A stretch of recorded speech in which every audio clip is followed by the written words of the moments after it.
So it's that time of year again where back to school is back in session, where parents and grandparents and so forth are looking to get their students ready to head back to school for the new year. And with that comes, buying the supplies and backpacks and also computers and so forth for the new year.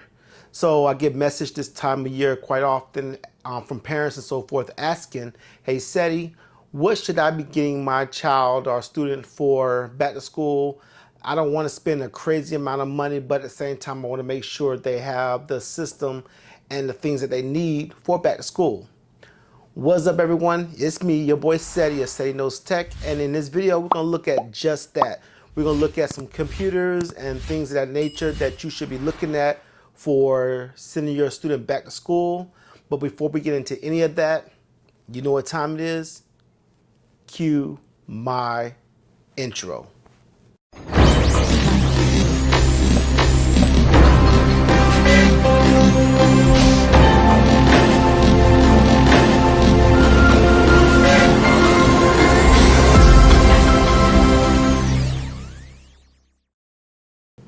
So as I said in my introduction, it's back to school time.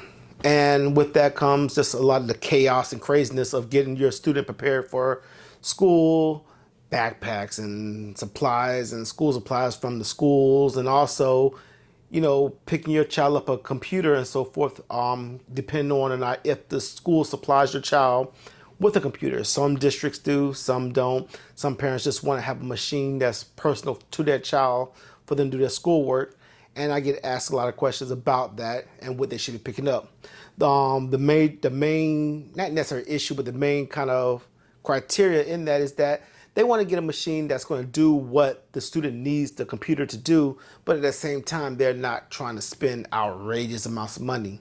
And I get that. That makes perfect sense. So let's look at some computers that can, do the things that you need the computer to do for your student. So right off the bat, let's just go ahead and get rid of a few options right off the bat. I get questions, do I need to get a MacBook?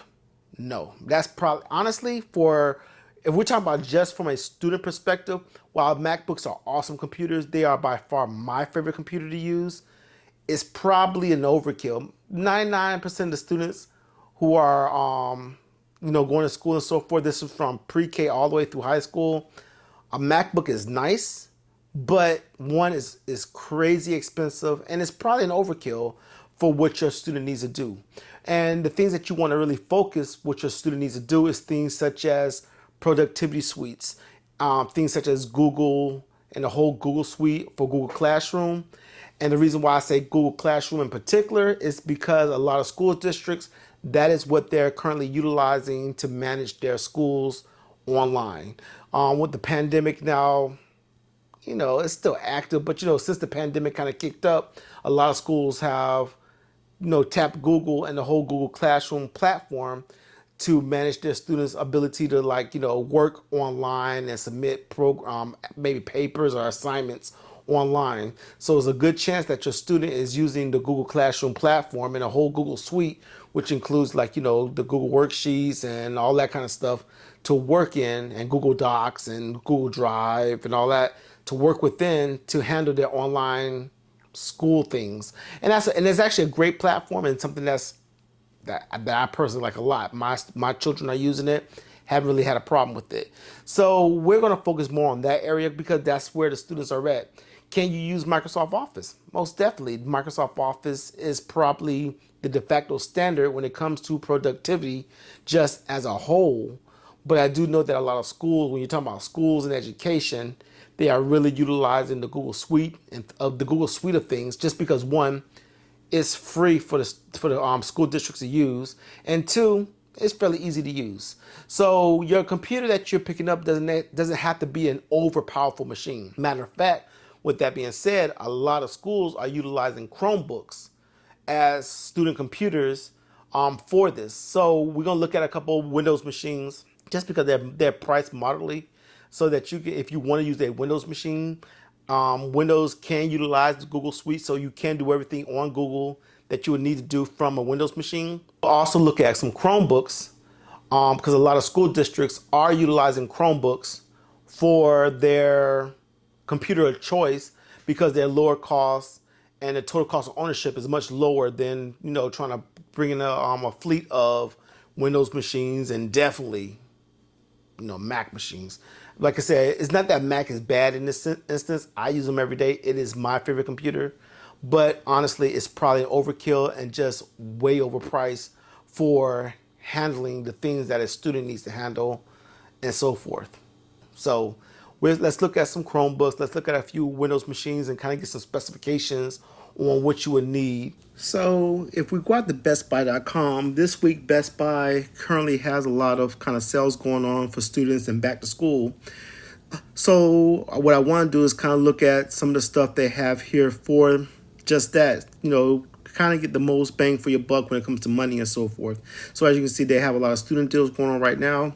You can save up to $400 on laptops and so forth. Like I said, we're not going to look at the MacBooks at all just because that is a overkill for what we're looking for. But they do have some solid deals for the Lenovo lineup and so forth and like that. For a good laptop for a student, you're probably looking at somewhere between $500 and $700, maybe $8, something like that. And one of the laptops I like right here is this Yoga, what you call this Lenovo Yoga 2-in-1, so to speak, is a 15-inch laptop or 15.6 laptop. And in this one, you'll see that it has all the criteria of things that I think is important for a student computer and one that can last a little bit. You don't want to get a laptop that lasts maybe just 1 year and then next year you're trying to buy another one because you didn't spec it out high enough to get one. And basically for me, and this is subjective, but for me, when I usually recommend laptops for individuals, I always say you can get an Intel. You want to get at least an Intel i5 processor. i3, sometimes you'll see an i3. That'll work, but it tend to be slower. So I will say at minimum get an Intel i5 or AMD Ryzen processor, like a 5 or a 7, something like that. But you want to get an Intel or AMD processor at minimum of 8 gigs of RAM. The next step up is probably like 16 gigs, but for the most part, you'll be solid with 8 gigs of RAM and 256 gigs of storage. And the reason why you don't want to go below that is because Windows is a very resource hungry operating system. This has a lot of things happening. Even when you're not doing anything on the laptop, it's still doing a lot of things behind the scenes that requires things such as RAM and processor. So that's the reason why you want to get at least an i5 processor, 8 gigs of RAM, and 256 gigs of storage.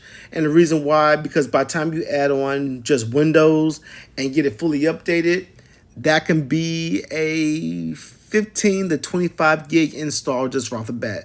Plus the way that Windows format hard drives, even though it says 256, you're not going to get 256 available gigs right off the bat. Windows and the way that Microsoft kind of formats the drive to prepare for use, it grabs a certain chunk of that right off the bat. So you're not going to get all 256 gigs from the start. You're going to get more like maybe 230 or something like that. Then you add on the operating system. By the time you do all that, that 256 gigs that you have right now will be right about 210, 200 gigs to start with once you get everything installed and updated and so forth. So you want to make sure you have enough space that you can grow with it as you need to, as you're kind of going through it, adding things and programs and adding files and stuff. You want to make sure you have enough storage for that. We're not going to talk about cloud storage, but you can use things such as Dropbox, OneDrive, and Google Drive to kind of save files off into the cloud. I would heavily recommend that. A lot of times if you're at the school, your student will get something called a Google Drive, which is allows them to save their work and all that kind of stuff in the cloud. So this way, if their Chromebook gets stolen or they lose it, they don't necessarily lose their work. But I like this particular laptop is that it's from a reputable company, Lenovo. I've had many Lenovo laptops in the past. They're pretty solid machines. This particular one is $599. You can save $250 off of it right now. Now, depending on when you're watching this video, the price might have gone back up to normal and things like that, or even got lower just because they're trying to move these laptops during this kind of back to school stuff going on. So at the time of this recording, it is $599. But something like this is a solid choice for a student. It's large enough that they can see the screen. It's a 15-inch screen. I wouldn't go no lower than a 13-inch. Sometimes you'll see those 11-inch laptops and stuff. To me, that's a little small. You want to get a minimum of 13 inches, but 15 inches is a really nice screen, and it's still very portable enough that the student can utilize it if they go on vacation or they need to take the laptop with them to do work. They can. And the battery life on these laptops, that is a debatable point, because the company will say, oh, this is an all-day battery life computer. Don't buy into the marketing with that. For the most part, these laptops should last, like for instance, you see right here, the battery life on this particular laptop is, the company is advertising 16 hours. That is a lie. You will not get 16 hours from this laptop. Once you're using it, and depending on what you're doing on the laptop, you'll get about half that. And that is still a good number. So if you can get 6 to 8 hours off this laptop, that's going to be pretty decent. But you're not going to get 16 hours with these laptops. The only laptop that I've seen that has these 10 plus hour battery lives that actually holds up is surprisingly the Apple M1 MacBooks. That battery life and that computer stands, the marketing and what is actually happening on the laptop is actually, it's not 100% true, but you can get 10 plus hours from a MacBook M1. The problem is that that MacBook M1 starts at $1,000. And it's probably not just what is needed for your student when it comes to this. I'm not going to say don't get it, but it's probably overkill for that. So something like this, like I said, Intel i5, 8 gigs of RAM, 256 gigs of storage is what you need to be looking for as you're kind of going through looking at some of these laptops. So next up, let's take a look at some of the Chromebooks. And like I said in kind of my introduction, a lot of times with the various school districts, they have aligned themselves with Google and the Google platform for education. So they'll get things such as Google Classroom and all the Google suites, so like Google Docs, Google Sheets, OneDrive, and things of that nature. And of course, with it being Google, it works hand in hand with Chromebook. So a lot of times you'll even see some of the school districts give each student a Chromebook for use. Now that just depends on what school district you're in, but if you're looking for a computer for your student, then a Chromebook for education is a really solid choice. For instance, my own children, especially my son, my daughter, she wants to do things in video, so she went another direction with hers. But my son, who fits this category perfectly, we got him a Chromebook for his computer at home, because like I said, it fits right into a lot of stuff that he's working on at school and things of that nature. And they also distribute Chromebooks at his school to each student, so he has a Chromebook that's issued from the school as well as his own at home. But the good thing about Chromebooks is that they're not as hands-on as a Windows laptop. With Windows laptops, you got to keep it updated. You got to understand how all that works, and and deal with the Windows side of things. That that takes a little know-how to a certain degree to handle. Whereas Chromebooks, Google controls the Chromebook. When I say control, they don't control your Chromebook, but as far as updates and things like that, it kind of behaves similar to maybe like your phone or so forth, where every about 6 weeks or so, Google will push an update to the Chromebook to keep it nice and fresh and tip-top shape and everything like that. So you don't have to worry about that. That just kind of happens. And with Chromebooks, because a lot of stuff is done in the cloud, you don't have to have as much resource necessarily for a Chromebook to work properly. So where I was saying that a Windows laptop, you want a minimum of like 8 gigs of RAM and 256 gigabytes of storage, a Chromebook, you can almost cut that in half, where I would say that if you're looking at a Chromebook, you want to kind of make sure it has at least 4 gigs of RAM, and maybe between 64 and 64 plus gigs of storage, because a lot of them will have maybe like 64, 128 and above. You can a lot of them come with 32 gigs. That's just because with the 32 gig version, like you see in here, it comes with a really low price tag. That will work. I'm not saying that won't work. It's just that it kind of limits you on available space later. And with Chromebooks, you can actually install Android applications on your Chromebook. So if you was looking to install other apps and so forth, 32 gigs of RAM really don't give you a lot of space to do that in. Whereas something like this, for instance, again, a Lenovo, and this is a 15-inch Chromebook here. This one is actually pretty good, and I've actually seen this one up front and personal, Lord, up front and personal with this particular Chromebook, and it does pan out. Whereas before I was saying with the Windows laptop, you want an i5 processor. With the Chromebooks, the i3 will work because, again, a lot of the stuff that you're going to run on your Chromebook is going to be cloud-based things. So it doesn't require nearly the amount of power and so forth that a Windows laptop will require. So things like an i3 processor, 4 gigs of RAM, and 64 gigabytes of storage is perfectly fine for this laptop. You can see that it has a great rating. It's $300, and you can save $200 right now with it. You can get your Geek Squad or whatever warranty protection against it and stuff like that. But this is a solid Chromebook, and you just sign into your Google account. And basically, the cool thing is once you sign into your Google account, it kind of keeps the state of that laptop. And let's say your Chromebook gets stolen, you lose it, it breaks, whatever. Be like, oh my God, I'm losing all my work. For the most part, when you go get your new Chromebook and sign back into it, it's going to carry all that stuff over to the new Chromebook, and it's almost as if you never left. That's one of the beautiful things about the Chrome and Chrome OS that's on the Chromebooks and so forth. So the only downside that I would say with the Chromebooks is that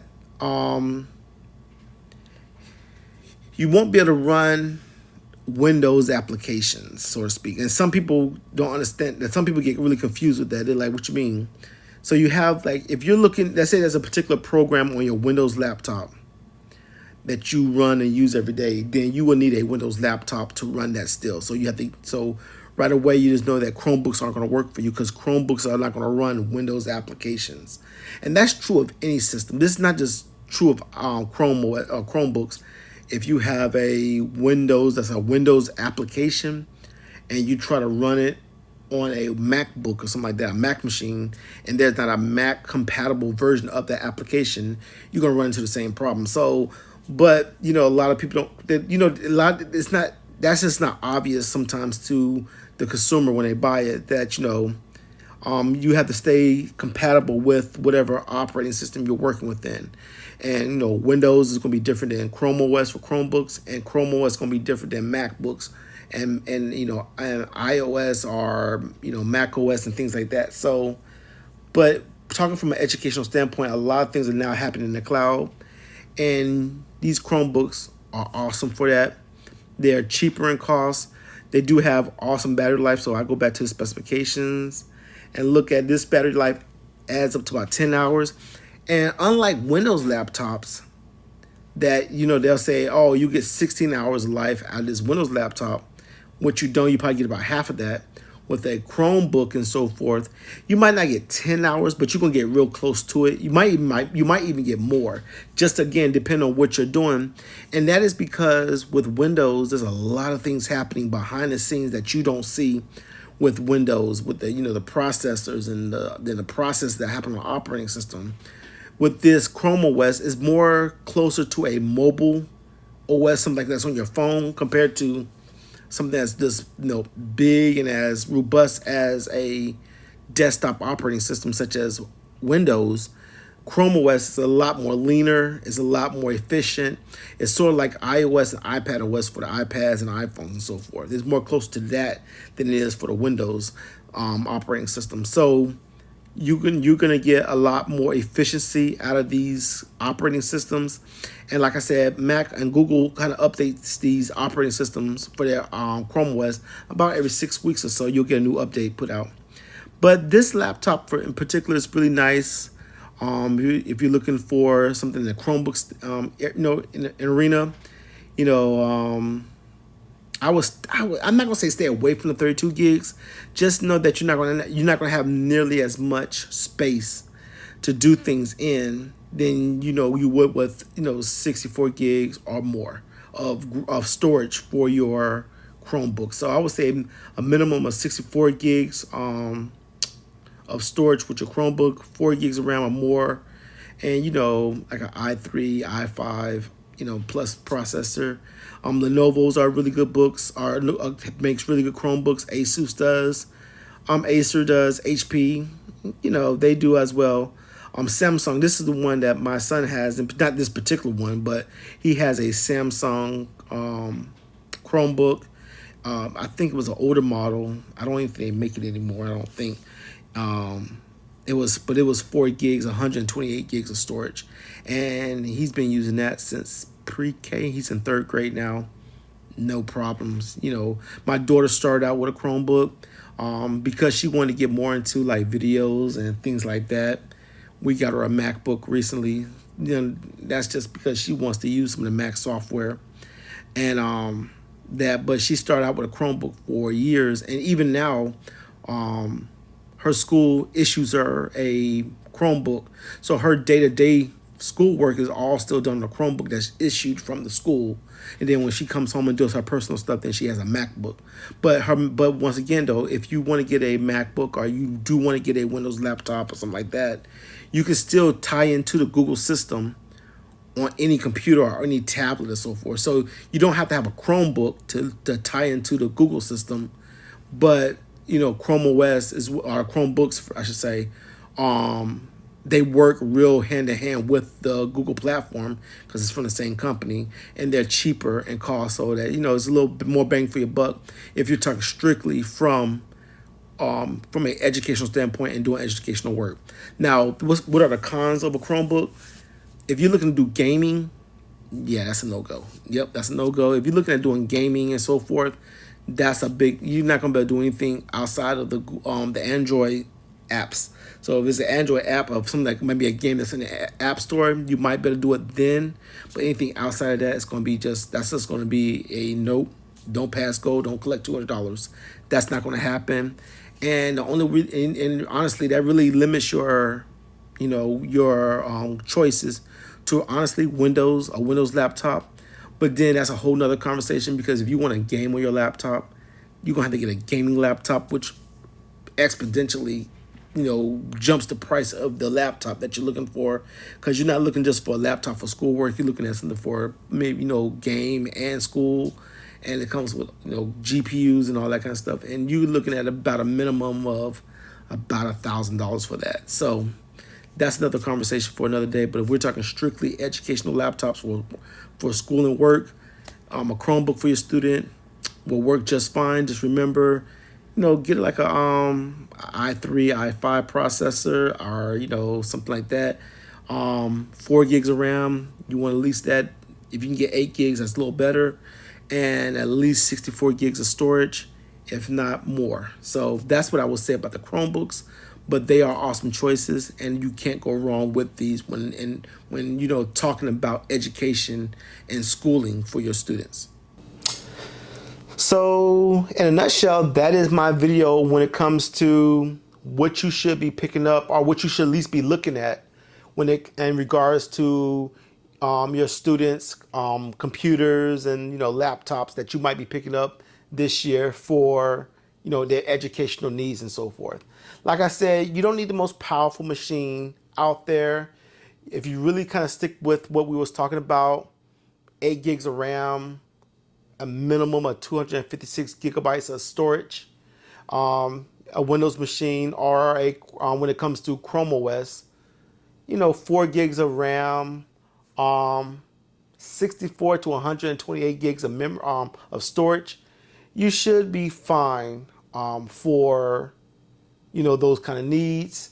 When you get when it comes to, like I said, when it comes to Chromebooks, make sure that it has mobile printing, so that not the Chromebook will have the ability to print, but you want to make sure that your printer, if you're not going to hardwire the laptop into the printer itself and you're going to do wireless printing, make sure that the print that you pick up are looking at has what is known as mobile printing, and that it does print from, it prints from, like, iOS, iPad OS, and Chrome OS, and like Android and so forth. It's called mobile printing, and most printers today have that ability already built in. It's kind of like a standard today.